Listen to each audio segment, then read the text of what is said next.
આજે દ્વારકામાં શ્રી કૃષ્ણ અને રૂકમણીના વિવાહ બાદનો સત્કાર સમારંભ યોજાશે। ભગવાન તથા રૂકમણી દેવીનું થશે ભવ્ય સ્વાગત। દ્વારકામાં શ્રી કૃષ્ણ અને રૂકમણીના વિવાહ બાદનો સત્કાર સમારંભ યોજાશે અને નગરવાસીઓ ભગવાન તથા રૂકમણી દેવીનું ભવ્ય સ્વાગત કરશે। લગ્ન બાદ નીકળતી શોભાયાત્રાનું ગાંધવી, લાંબા ભોગા તથા કોરંગા ખાતે સ્વાગત બાદ દ્વારકા નગરીમાં આગમન થતા હાથી ગેટ ખાતે વિવિધ સમાજ દ્વારા પણ સ્વાગત કરવામાં આવશે, જેના માટે કલેક્ટર રાજેશ તન્નાએ વધુ વિગતો જણાવી છે। એપી જ્વેલર્સ સાબરકાંઠા અરવલ્લી જિલ્લાનો વિશાળ એકમાત્ર શોરૂમ પ્રાંતિજ ખાતે આવેલ છે। હવે સોના ચાંદીના શોખીનોને અમદાવાદ, બરોડા, સુરત કે મુંબઈ સુધી લાંબા નહીં થવું પડે। ઘર આંગણે જ વિશાળ showroom. Gold, silver, antique, diamond ખરીદવા માટે વિશ્વાસપાત્ર શોરૂમ એટલે એપી જ્વેલર્સ।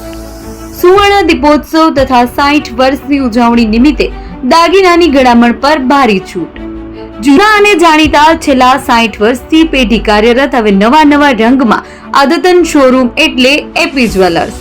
સોના ચાંદીની વધારે અવનવી વેરાયટીઓ, ડિઝાઇન હાજર સ્ટોકમાં એકમાત્ર એપી જ્વેલર્સમાં જ જોવા મળશે। મંગળસૂત્ર, બ્રેસલેટ, બંગડી, એન્ટિક સેટ, પાટલા, વીટી સહિતની અવનવી હાજર ડિઝાઇન સાથે સેટ તથા ઓર્ડર ઉપર બનાવી આપવામાં આવશે। તો આજે જ એપી જ્વેલર્સ શોરૂમની મુલાકાત લો અને મનગમતા દાગીના ખરીદો। વડીલો તથા વિકલાંગો માટે લિફ્ટની સુવિધા તો ખરી જ। લગ્નના ઓર્ડર માટે સ્પેશિયલ રૂમની સુવિધા। સ્થળ સોનીવાડા નાકા, નવા બજાર, પ્રાંતિજ, જિલ્લા સાબરકાંઠા। Mobile number 9903 04400। હિરેનભાઈ સોની।